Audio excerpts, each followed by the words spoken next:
Welcome to Watching the Earth Melt Away, a live photo shelter Q&A. This week we've been celebrating the 50th anniversary of Earth Day, sharing work from a bunch of conservation photographers and talking about some related projects. So we thought it'd be perfect to connect with today's guest. This guest, who you've already heard from in this intro here, is an award-winning editorial and commercial photographer, director, photojournalist, and Nikon ambassador.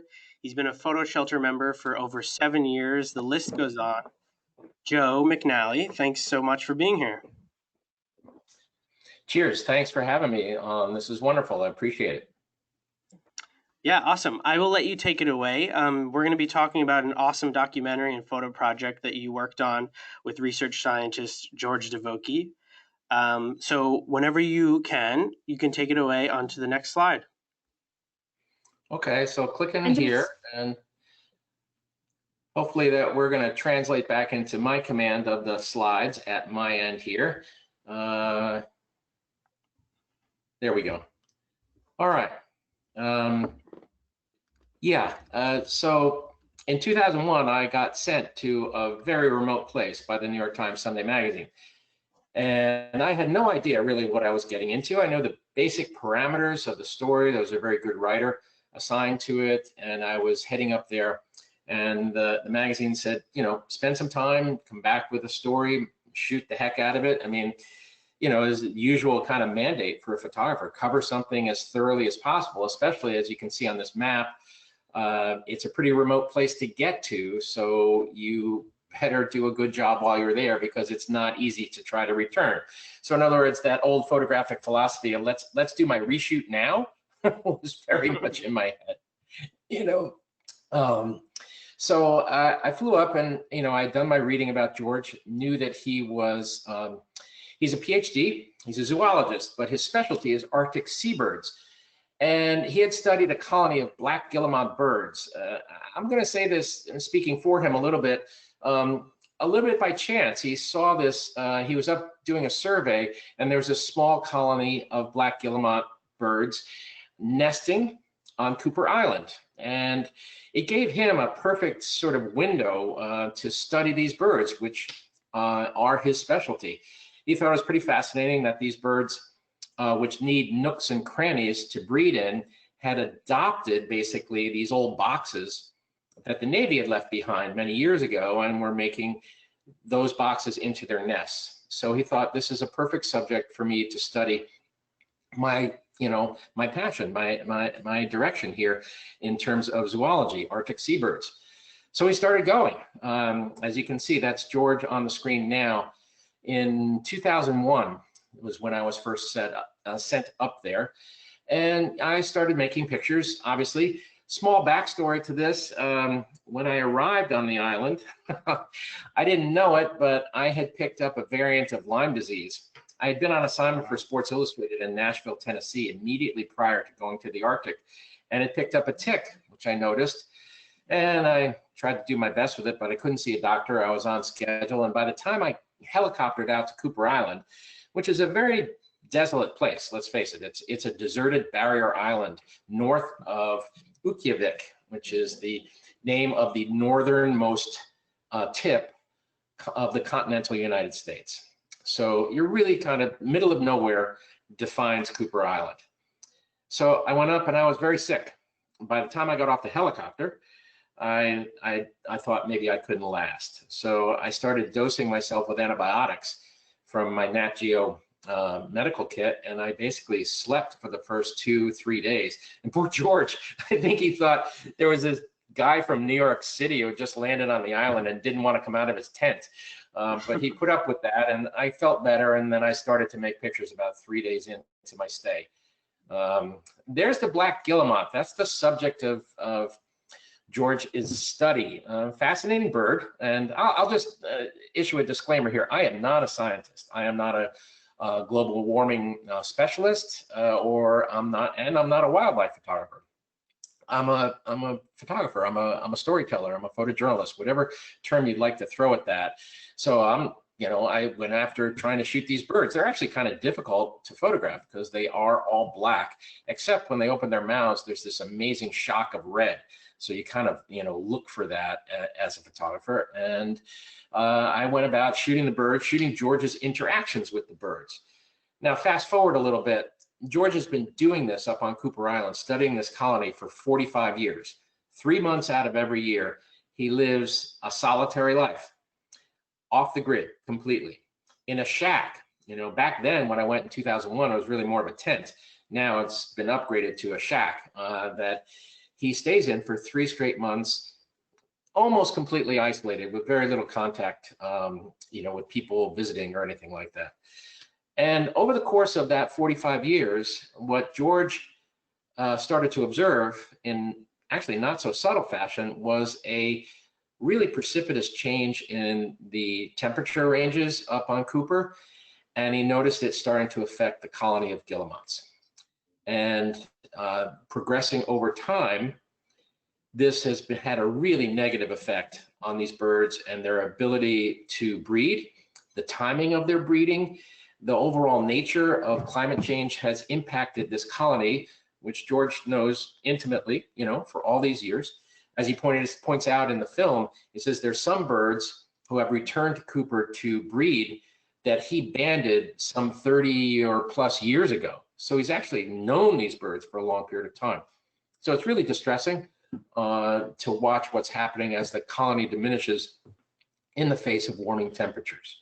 So this is what we're starting with here is these are film pictures, right? I shot the first set up there in 2001 on film, and this sort of bracket that we have here, 2001 to 2019, when I went back, I think illustrates photographically a real change in our abilities or our access to different means of storytelling.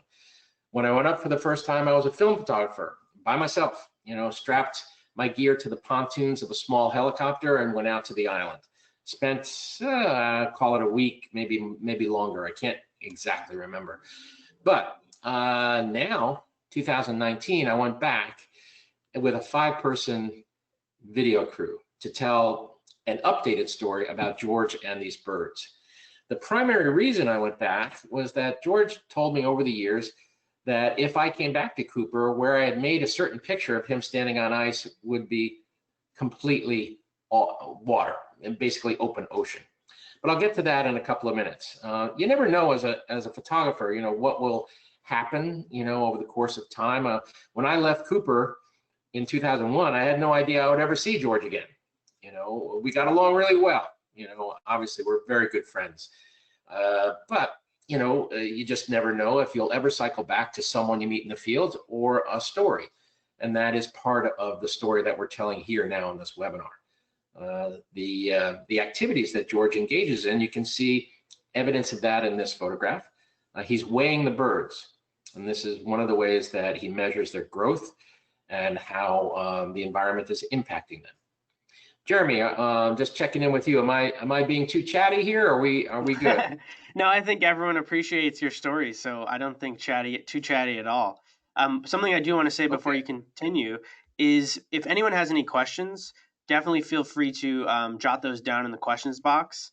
Caitlin and I will be checking those, and we can pop in and ask Joe some questions. Definitely at the end we'll be having a dedicated Q&A. But if anyone has any questions, definitely get them in there, and we'll keep an eye on those. So thank you, Joe. Not too chatty at all. We love it. Okay, sure. And seriously, if anybody has a question, for instance, about a specific picture that might be up at that moment, I'm totally happy to divert and discuss it. Not an issue. And then we can, dive back into the run of the slideshow. Awesome. So anyway, here, George here weighing birds up on Cooper. And you can see how in the background there, not exactly, varied place. It's desolate. It's one flat plain of sand and ice. And this was George. I mean, this is an exercise in tenacity, just bullheaded tenacity, really. George has devoted himself to this study for all of these years, and he's done it by and large by himself. these conditions that he's making his notes in right here are the conditions we all lived in. That's a pup tent. It's very cold. Again, 2001 film picture. And the interesting thing about George is, given the lack of infrastructure up there, what he does is old school note taking.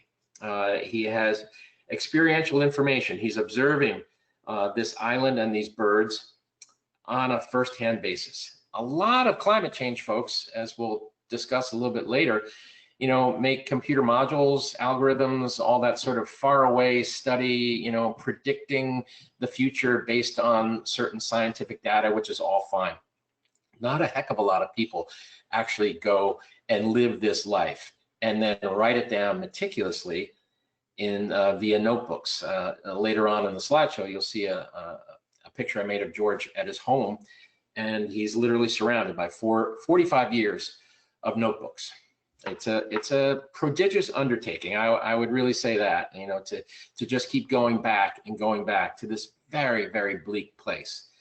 There's George and the birds. Those are the boxes I spoke of earlier, the Navy left behind. It's definitely, the innovation of nature going on here, with these birds opportunistically, took a look at these things and said, okay, this is a good place to breed.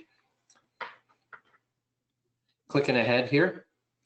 And this picture is the reason I went back in 2019. As I said, George and I became friends. You kind of know you're going to get along when you're on a deserted ice island and you're cooking, cans of Dinty Moore beef stew over a Bunsen burner. If you don't like each other, those conditions will exacerbate or the rapidity of that dislike, but George and I hit it off really well. We had long talks, up there, and I was struck not only by his stick-to-itiveness, but also just the character and nature of this place. Over the course of a few days, I started to realize why George kept going back. The starkness of it is beautiful. That is ultimately, what kind of captivated me as a photographer, the absolute desolate nature, and how just without frills, without details, without a lot of stuff going on, photographers, right? There's a bunch of photographers on the line here now. We are always desperate for what? A clean background, right? If you're an urban photographer, you try to get rid of telephone poles and wires and cables and everything else. Good Lord, the world in urban environments in particular is a graphical mess. This is not. Cooper is beautifully desolate. And this picture I made towards the end of my stay there. I saw this beautiful sky, and George and I were walking in this North Beach area of the island, and he's actually standing on the Beaufort Sea here. And the Beaufort Sea, which surrounds Cooper, at that point in time in 2001 was solid ice to the horizon. Nothing but ice. And of course, the ever beautiful Arctic sky, which at that point in the year, the sun really never disappears fully. So you've got, as photographers, I would recommend going north, because you have golden hour, 12, 15, 18, 20 hours a day. So it's just an absolutely beautiful place to shoot. So George has his bird scope there, and he's taken a look, and I said, please, just go out there. I'll make a few pictures. This ended up as the cover of the New York Times Sunday magazine with the notation, "Watching the Earth Melt Away." And George told me over time that if I came back to Cooper again and put him in this exact same place, which he knew because he's very familiar with the island, that he would be literally up to his hips in water.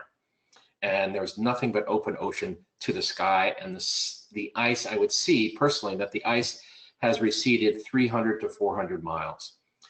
So that was the real reason I went back up. So flip forward now to George here, 2019, summer 2019. As a photographer, a lot has changed. This is a still I made with a Nikon Z7 and a 500 millimeter lens. And I went back up, as I noted earlier, with a film crew, 5 people, wonderful crew. John Brundage was our lead shooter, tremendously talented. Michael Callie, second camera, Andrew Tomasino on the BTS camera, and Ryan Brooks did all the audio. And Ryan also has the amazing other skill of being a very experienced drone pilot. So 5 of us up there, and you can go through budget pretty fast with 5 people. So we only were allowed really budgetarily 3 days to be there. So we had to really work hard. And that's where the never-ending Arctic sun played in our favor, because some of the best light was, in the wee hours, 2 a.m., 3 a.m., 4 a.m., et cetera. We were finding, we would grab bits and pieces of sleep along the way. And George was just an amazing host. George is actually, at this point, I have to say, I know you're listening, George. You're a pretty damn good cook, actually, hosting 5 hungry guys, and cooking all that you did for us was pretty amazing feat. This particular picture shows George, grizzled. He's been on the island at this point, I think, for easily over a month. And as he notes in the film, he spends 3 months up there. He does not take a shower during that time. Nature takes its course, not only with the birds, but also with George. And he's by himself. This is it. And this is how he has to, or one of the ways he's able to tell if an egg is being cared for and is viable. He lifts the egg out of the nest and he holds it to his cheek to see if the mother bird has been sitting on it, if it's, perhaps the temperature indicates incubation rates, etc. I'm saying all this in lay terminology, so please don't view me as an expert on bird behavior. And so moving along here, let's see, come on, computer. I can move it for you, Joe. Hey, Joe, before we talk about this photo and keep moving, I think we can take a question or two, if that's all right. Sure, absolutely. Awesome. Yeah, so I saw quite a few questions asking just about sort of how your gear fared with these extreme climates, particularly obviously when it was much, much colder, both in terms of film, film cracking, not cracking, that kind of thing, and, when you switched over to digital. Can you share a little bit about that? Sure. The original visit in 2001, it was in fact colder. Film, always a problem in cold weather. We all know that, you pull that acetate out in extreme conditions, extreme cold, it can snap really easy. You have to be careful of your film gate, make sure bits and pieces of film didn't get in there.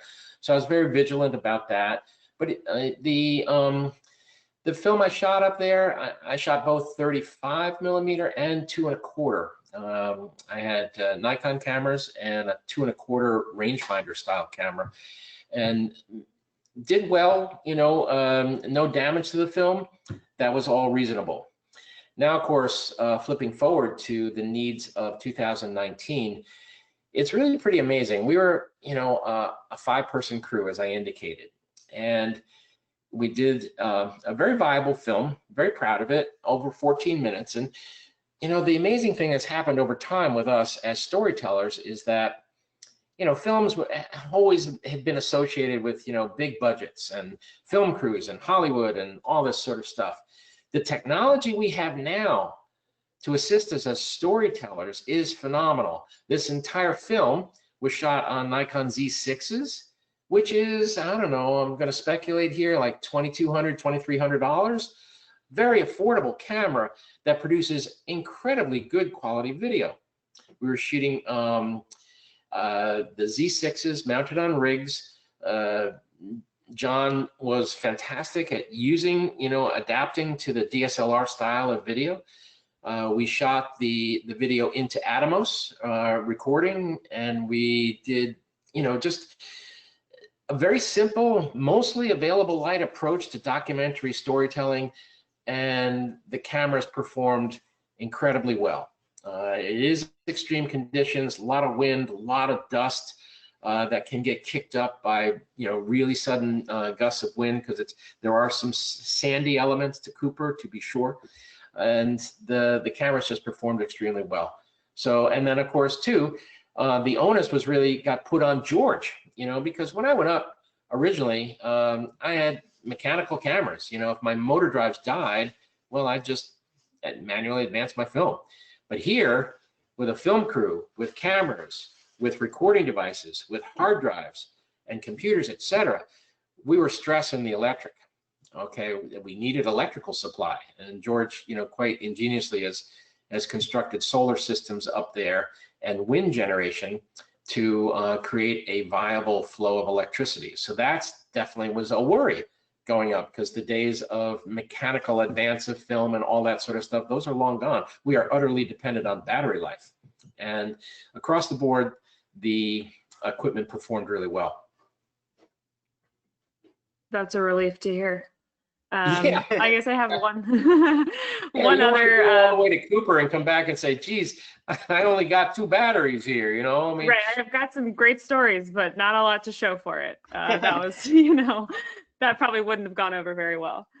Wouldn't have gone over well with my editors either. Exactly.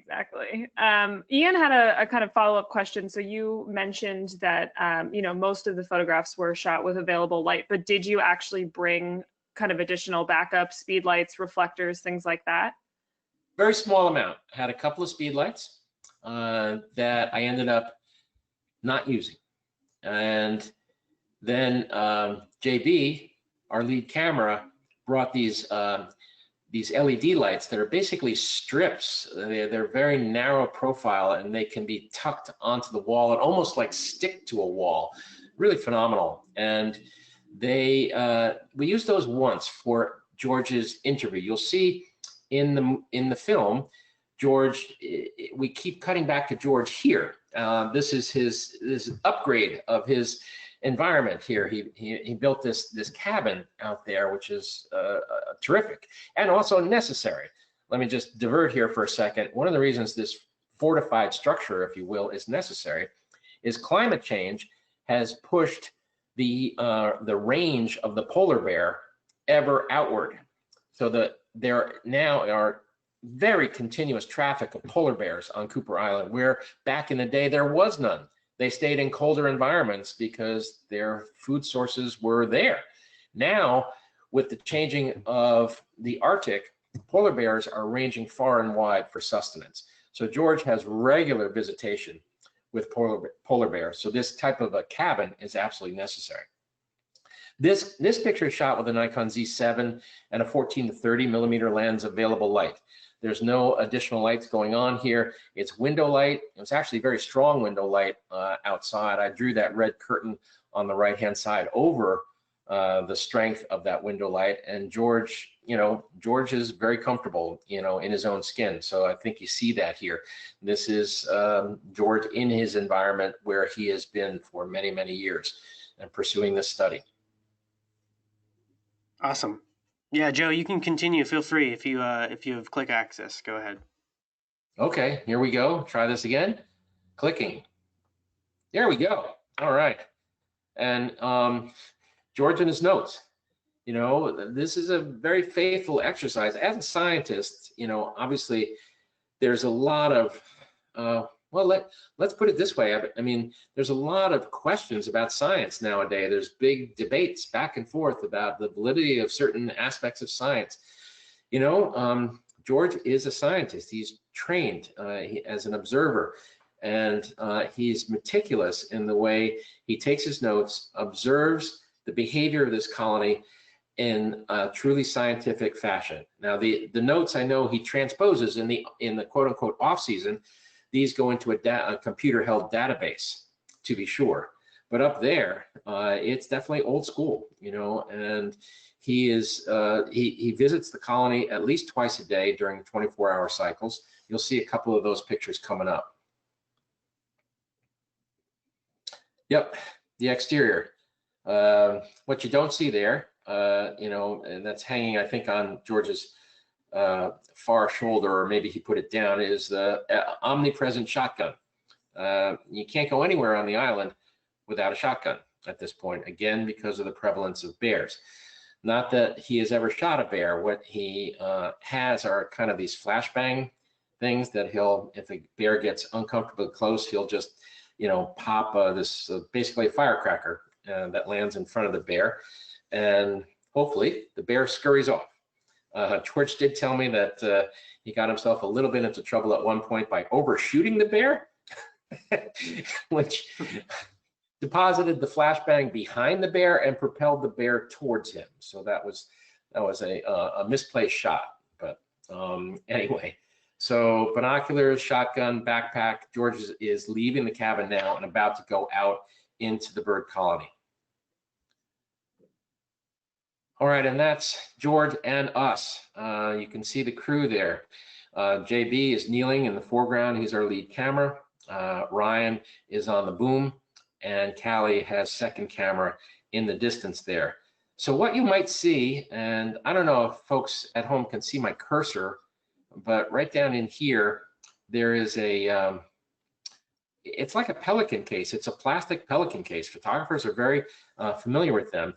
George got a notion that he could augment the colony by creating more nooks and crannies for the birds to breed in. And so he got a Canadian outfit that makes these plastic containers and very sturdy kinds of cases that clip shut, are waterproof, etc.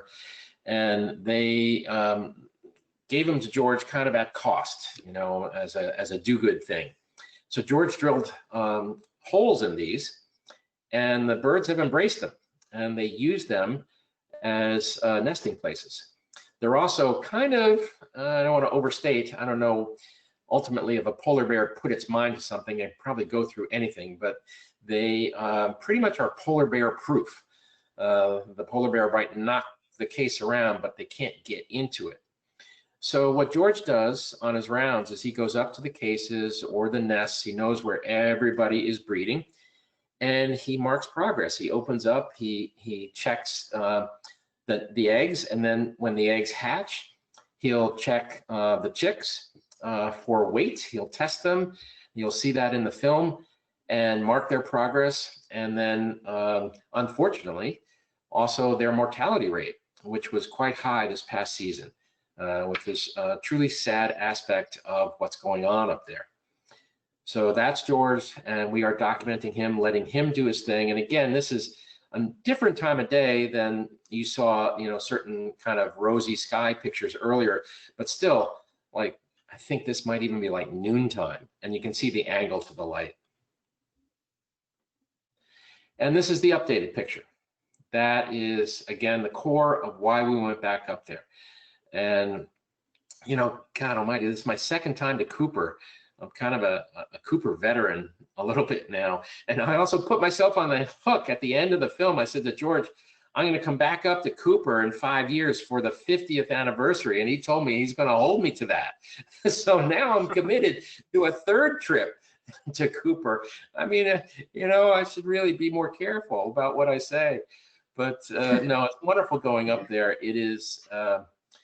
Cooper is absolutely absent of the things that we associate with quote unquote normal life in developed society, urban environments, roads and all of this. You can see now that George, he's not even as far out as we might have been with the ice picture, but the Beaufort Sea is a pretty turbulent body of water. So we stationed ourselves here, and George mimicked his pose of 2001, taking a look with the same bird scope, and as you can see, all that solid ice is gone. The ice is now 300 to 400 miles out to sea, and George is basically standing in open ocean, as am I, as I'm photographing this. So I'll just flip to the next bit here.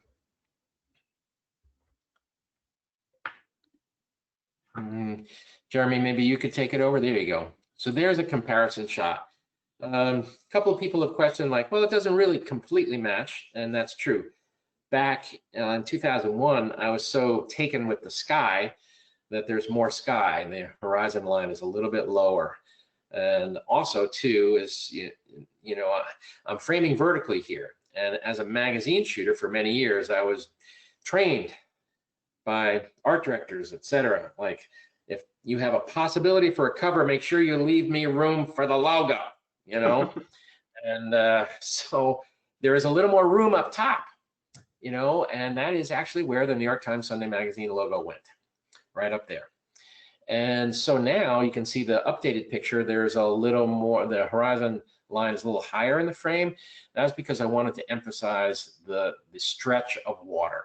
And so the two of them are basically similar times of day. The sun is kind of roughly in the same position on the horizon. They were shot within a month of the calendar year of each other, 18 years apart. So there's no real, it's not like I made the picture on the ice in January and the picture of George in the water in July. That's not the case, right? These are very closely aligned in terms of the time of the calendar. The ice picture was in June, and the water picture I updated to here is in July. So dramatic change, right? That is the essence of why we went back and why we did this. And it's also a tip of the hat, to George. I mean, because year after year he goes up there, 45 years. That's a long time to stick with a study. I know of no other, ongoing scientific observation like this that has this kind of durability and longevity. And also, George, just a heck of a nice guy. We get along really, really well. And I always wanted to go back to Cooper. It was quite an adventure. So this past summer, thanks to the Nikon Corporation, who provided us with funding to go do this, I brought the idea up out at Nikon. I said, can you support this? We'll take go into the realm of documentary filmmaking, and they were all for it. And they provided the bulk of the funding for us to go back up there and do this. Obviously, we used their gear. It performed incredibly well. And we turned it over at the end, to Tim Savigny, was our editor, who did a marvelous job coalescing all of this. You can imagine he had to take elements of stills and kind of a storyline that is mine, a small amount, because I was the one who came back and stitched this together, but principally George over the course of 45 years. So I'll go on to the next image here. And that's a thank you. And I can go back and forth here, toggle back and forth, questions, etc. Yeah, we'll take some questions here. That's awesome. All right. Over to you, Caitlin. Thank you. I'm just catching up on some of these questions. They're great. Jeremy, maybe you could go back to that last slide. I was going to say, people can take a look at this while we take some questions. For those of you who are wondering, this is all being recorded too. So if you miss a question, if you've missed any of those photos, we will definitely be sharing a recording sometime early next week. So no worries there. Yeah, and everyone is, saying how much they enjoyed the talk. A few questions just about sort of like temperatures and what you were experiencing, I think, when you weren't shooting, Joe, if you could share a little bit about that. Sure. Well, the temperatures, back in the original picture, my original visit, obviously freezing. The temperatures up on Cooper this past summer, during even our short 3-day period, varied pretty widely. There was one day that we started in t-shirts. We were like out there kind of, Callie, our used to be our crew chief here, actually took his shirt off and he was sunbathing on Cooper Island. It was so warm and the sun was so strong. By the end of that day, we had every stitch of clothing we could manage back on us because the temperature veered so wildly. So I'd say on that day, and George can maybe type in a correction here if he needs be, I would say that we went from about the 60s, maybe even upper 60s, all the way down to the 30s in one day. Wow. So very extreme shifts is what I'm saying. Thanks so much. Another kind of follow-up question about video. Did you all storyboard, or did you have a real idea of how you wanted to tell the story when you knew you were coming back to shoot the documentary? Storyboarding, not really, but an idea, a thread in my head, yes. We were winging it is, maybe too loose a description. I had a beginning, a middle, and end in my head because I was the only person on the crew who had the full kind of, history up there to, draw on the bank of, But thankfully, everybody on the crew had really good instincts. JB and Callie found really good shots. I had the beginning, middle, and end in my head. What you see here, this bracket, was absolutely paramount to me. This shot of George on video as I'm shooting him out in the ocean is a very pivotal piece of the documentary. And also, I knew I had to give some context. So sprinkled throughout the video documentary, there are anecdotal and historical stills as well from when we first met back in 2001. There's also a bit of Ukjavik, which had been named Barrow for many years, but is now referred to by its indigenous name, because that's your jumping off point. And I had to go out with the crew by boat. You can see, at first I helicoptered out in 2001. George used to go out on snow machine because the ice was so dependably thick. Then he had to abandon snow machine and use helicopter to get out to the island. And now you either helicopter or you go by boat. It is, again, open ocean. So we had boat drivers, 2 of them, depart from Ukjavik and head out to Cooper, which is out on the Beaufort Sea, depending on the wind and whatnot, is a 2.5 hour plow basically through the water. Very small boats, but very strong engines. The Beaufort Sea is nothing to mess with.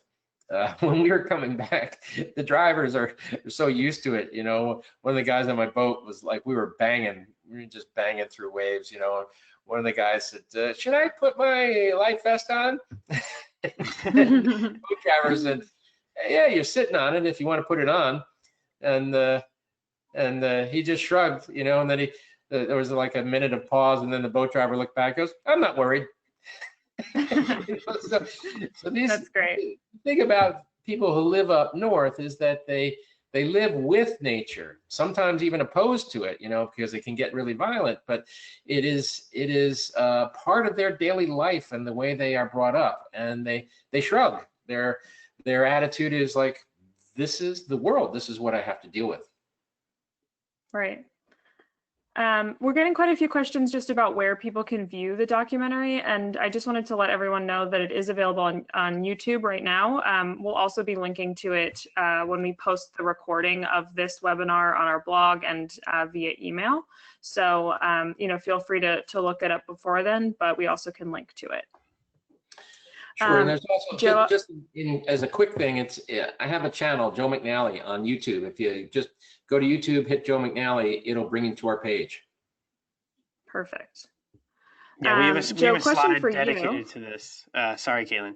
We have a slide dedicated to this, which I can get to in a little bit after we take questions. But definitely, we will reiterate where you can find that so everyone can make sure they can watch it for sure. Absolutely. This is a more general question for you, Joe. So Kristen, notes obviously that your passion for the subject is really contagious and apparent in the photos that you've shown us. So what are your tips for photographers who want to pursue their personal projects, and actually turn them into hopefully revenue making opportunities? Yeah, that's the two-edged sword, or I guess you could call it, or the conundrum we as, quote unquote, modern photographers face. The technology has never been better. The consumption of pictures has never been more widespread. More people are shooting pictures and looking at pictures than ever before. The web is, our movie theater. No longer have to, wait for, to view things. The dissemination of information is really immediate. So that's, this amazing and beautiful opportunity to have a voice, to create a voice visually that you can put out into the world and make some folks pay attention. That's really what we're trying to do. We're trying to get, in this very fast-paced world, somebody to stop, just even for a couple of minutes, and pay attention. And so personal projects are a great way to do that, because they are, you know, obviously infused with your passion. There's something that you need to say, want to say. You know, I actually said this just the other day. We were on a Zoom conference, you know, that when you're trying to explain to a potential client, like, you know, can you offer funding for this? Can you be a part of it, et cetera, whatever it might be, there's almost a desperation for photographers, right? You just want to look at somebody and say, don't make me explain this in clinical terms anymore. Just to understand something, I need to do this, right? This is part of our fiber. I always tell young photographers, you know, being a photographer is not something you do. Being a photographer is something you are, okay? It's inescapable. And if you get that urge, that visual kind of surge in your head and your heart, well, you know, that's wonderful, and also sorry for that, you know, because it'll never leave you. It'll be this ongoing vexation. It'll haunt your dreams, the things that you need to do, the things that you want to do. So you have to find things. One of the things that I would suggest, especially if you're a younger photographer, is develop a personal project that's accessible. There's a young photographer who's been sending me images. He lives in a small town in Kansas. His name is Luke Townsend, and he's been sending me some images, and he is documenting currently the effects of COVID-19 on this very small town in Kansas. And he's doing a very effective job. And while we're on the topic, a tip of the hat to all those photographers who are out there documenting this epidemic, this pandemic, and documenting the response to it, and the first responders and the nurses and doctors and medical personnel who are putting themselves at great risk to keep us safe. Photographers are out there documenting that. So those heroes who are out there now, you know, deserve the documentation. We must take notice. So again, thanks to the photographers who are out there doing that. So what that small example I just mentioned is the idea of something being practical, something being nearby, something being affordable. You don't have to go to the far stretches of the earth to do a personal project. You can find a wonderful personal project just amongst the people you love. The New York Times did a wonderful piece, and one of my favorite photographers on the planet is Maggie Seaver. I would advise everybody to look her up. And Maggie has always had a spiritual sense of who she is when she's behind the camera, and it's wonderful. And she's one of numerous photographers, very talented people, but I cite Maggie just because I've known her for 40 years. And the Times did ask photographers to photograph, you know, the shut-in world that they're experiencing right now, the world of their limitations, the fact that they can't go outside, that they can't do the things that we ordinarily associate with the art and craft of photography. And this piece was marvelous. Photographers were seeing details of their lives, the way light strikes things, the way the harmony of elements in their own interior environments came together to make a really powerful visual statement. So basically, some of these folks, you know, shot the elements of a single room or a couple rooms, and it was really, really well done, really powerful. So it doesn't have to be, you know, a far-reaching, you know, ambitious effort. It can be really simple, close to the bone, affordable, nearby. And the thing is, you can take a lesson from George. It has to be an act of constancy. Yeah, absolutely. We got a question from Randy, just kind of asking about your post-editing. You know, did you have to do a lot of color casting and things like that because of the ice, and that's kind of in the earlier photos? Can you share a little bit about just the editing process? Sure. Good question. We didn't have to do over much, and I'm going to, you know, disclaim, you know, a depth of knowledge about post-production and video and coloration. We were blessed with a wonderful editor, Tim Savigny, who took on this project and really sifted it through in a storytelling way. Now, you'll see there's a couple elements here and there. If you really kind of, you know, carefully, slowly go through the film, there's a couple of shifts here and there, to be sure, that were pretty unavoidable given the meshing of certain old material and then the different environments that we were encountering. But I think overall the color balance was executed really well. The important thing to me, in addition, obviously good color, good resolution. The amount of resolution you can squeeze out of the Z6 is fantastical. It's amazing. So that was all important to me. But the storyline and how Tim was able to blend, the story of Cooper, which is part and parcel with George, and then all of a sudden introduce me as this kind of interloper. Okay, here's this guy who's coming back to visit, and this is why we're doing this. So he did that really artfully, and still managed to maintain the storyline focus on George and the birds. Absolutely. And you've talked a lot about the difference, obviously, between, film and then shooting with the Z6, but can you share a little bit about kind of how your technique has changed, or had changed, I should say, between 2001 and 2019, and sort of how you applied that to your work in 2019? Sure. Well, techniques evolve, right? I've had to evolve as a shooter to keep lockstep with the technology. It's not that big a deal, but I shot the first all-digital story in the history of the National Geographic. It was a story about aviation back in 2003. And, when I shot that, I didn't know that much about digital, to be honest. I was a newbie, and I had to adapt. But the thing is, for me as a photographer, the constant element that is the North Star of being a photographer, I believe, is storytelling. And that has not changed at all. I mean, that hasn't changed since the days of Matthew Brady. Our tools have changed, to be sure. So yes, I embraced digital cameras. I didn't so much care what was happening inside the camera. All of a sudden, I no longer had film, and now I'm shooting to chips and cards and shooting ones and zeros. All that was fine. I didn't really want to concentrate on that so much. I wanted to concentrate, as always, at the picture at hand, the emotional response that I could gather through the camera and the lens, the stories that could be told, the kind of beauty that could be potentially captured. For me, I work a lot in the realm of portraiture, so I'm always seeking the beauty of the human face. And so those things have remained absolutely constant. The changes that I've experienced are, the onslaught of immediacy, delivering to clients really fast, participation in the web to adapt to that.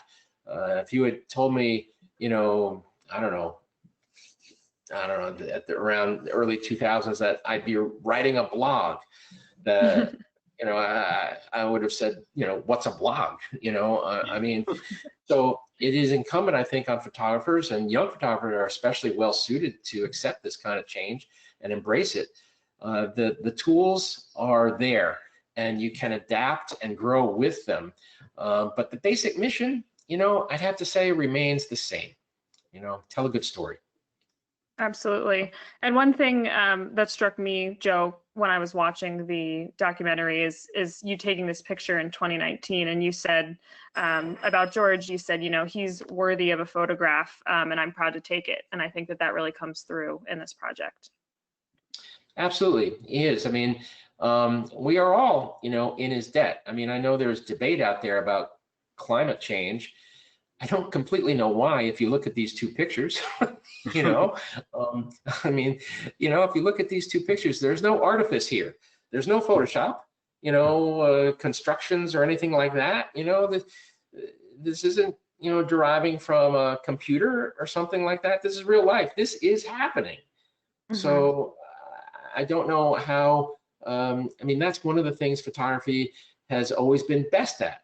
You literally show people stuff. Right? It's the ultimate game of show and tell. Emphasis on the show. If I'd come back from Cooper with no pictures, just maybe I was a reporter talking into a microphone, and I come back with no pictures, nobody's going to believe me. I mean, it's like, oh yeah, it's all water up there now. Yeah, okay, fine. Yeah, thanks. Show me, and that's what photographers do. Absolutely. Absolutely. Joe, thanks so much. Before we go, I want to let anyone who has any remaining questions tweet them to us at Photo Shelter. We'll be keeping tabs on any final questions. And for anyone who missed this, just remember we're going to be releasing a recording early next week, so no worries there. Before we go, a few final things here. For anyone who wants to see the documentary that we talked so much about, Joe has an awesome YouTube channel, youtube.com/Joe McNally Photo. Definitely head over there and check out the documentary right after this, just so everyone knows what we were talking about. If you haven't seen it already, it's a great film. You'll have more understanding about this discussion if you have not seen it. If you want to go check it out. In addition to that, I think this photo is loading here. Cool. You definitely can go check out cooperisland.org/donate if you want to help research scientists like George, do the things they do, keep studying, keep, funding their food, their travel, any research help that you can, you can give. Definitely consider, if you have the funds, to head over there and help them out. If you want to see more work of Joe, you can check out his Photo Shelter website. It's an awesome website, portfolio.joemcnally.com. Definitely check that out when you get a chance. And finally, two more things here before we go. We recently released an awesome guide called 22 Photo Projects You Can Do Inside Your Home. For anyone who's looking for something creative to do in this time, there are a lot of awesome creative projects that you can check out in that guide. You can check that out at our blog. We social about it all the time. Definitely worth looking at. And next week, Caitlin, did you have something to say? No, all good. They're going to chime in about their guide here. But, next week, we have an exciting webinar as well. We're going to talk to two sports photography legends, Gene Fruth and Darren Carroll. We're super excited to have a moderated discussion with them. And at that, I'm going to thank you, Joe, for being here with us. It was so awesome to hear the stories of your project and to learn more about George and his research. So thank you again, Joe.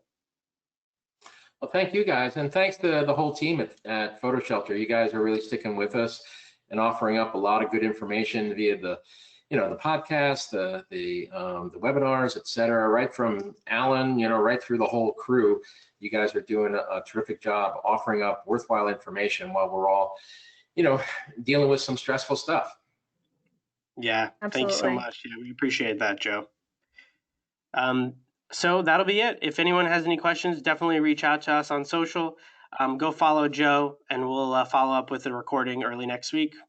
Thanks so much, everyone. Thanks for joining, everyone.